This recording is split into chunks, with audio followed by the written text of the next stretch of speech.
All right, so I wanted to share with you guys where we are at this point in the project.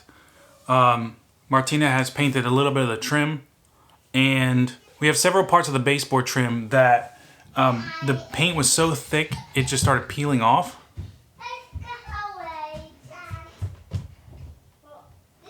Anyways, it started peeling off, so I'm going to show you what I did.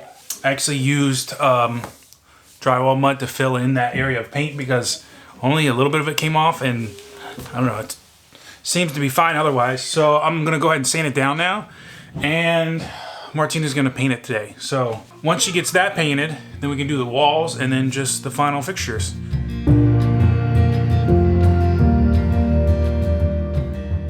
You can see in this different area, the paint just peeled right up.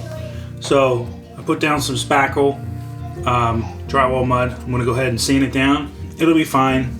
It'll be good enough for paint and what we need to do here. So let's do that.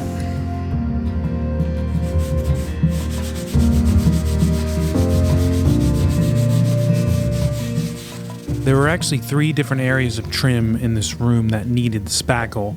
I figured this would be a little bit cheaper and an easier job than going out and buying new trim. This was a much easier solution, and it seems to be working out alright. Once I finished that, I grabbed the vacuum and cleaned it up, and I did the same thing in these 2 other areas.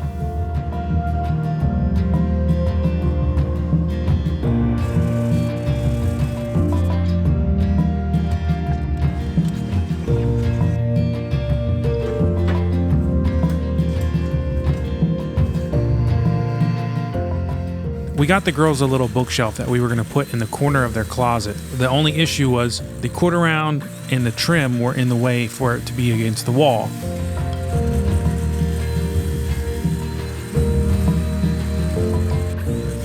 I decided I was going to make a little box. Unfortunately, the wood I'm using here is 1x3 and it's too short for the height of the trim.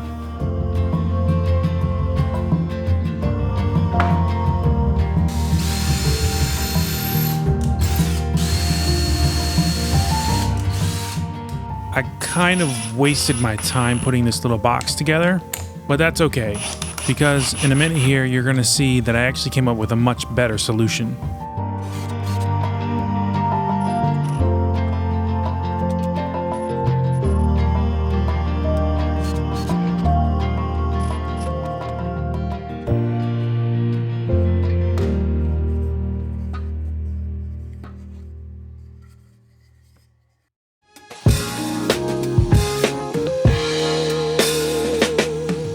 So what I ended up deciding to do was cut a 2x4 in half and square off the edges. And then I was going to take these edges and actually give them mitered corners, which you'll see right here. And by doing that, I can put them nicely together in the corner of the room. And then they'll be the floating supports for the bookshelf.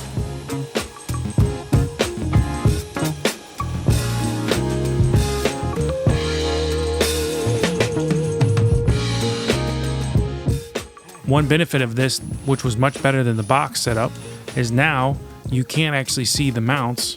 Woo!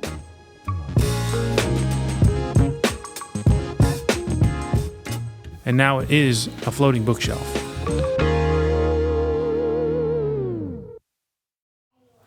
All right, it's me again.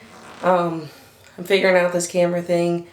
This time, Zach left it with a dead battery and no memory cards. So I am painting the main color on the wall, and I've taped it off, and I'm using this purple tape. This is a delicate surface which you can use on an area where you just painted. So since I just painted the trim and I don't want to rip that paint off when I get done, I got the delicate surface tape. And you can see it, I only, well maybe you can't see, but you'll see it as I move along.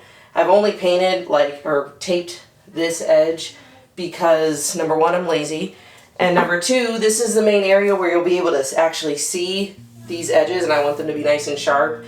And like on top of the doorways and stuff and the little side edges, nobody's gonna see that, so it didn't seem worth it to waste tape on that. So here we go.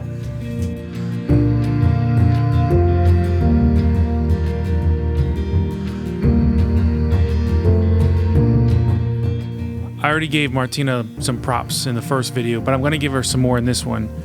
This time she actually set up the camera and did multiple angles. Again, she doesn't really know how to use the camera that well, but she was able to set it up and get it running. So I appreciate that help when I'm at work during the day.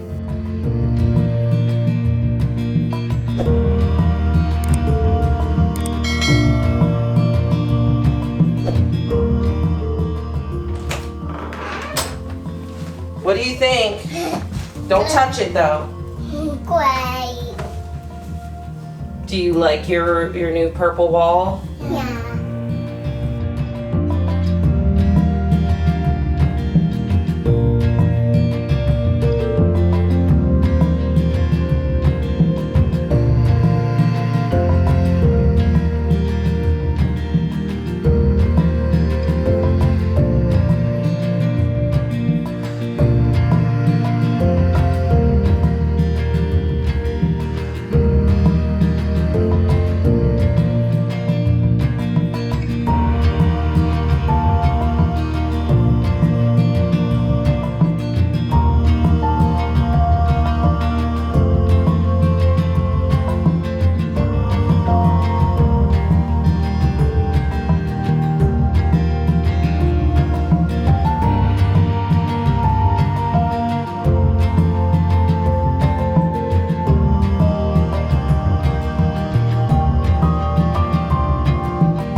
I hope you guys enjoyed this video. If you did, please consider hitting that like button and subscribe button. I hope you guys enjoyed these episodes of the twins' room.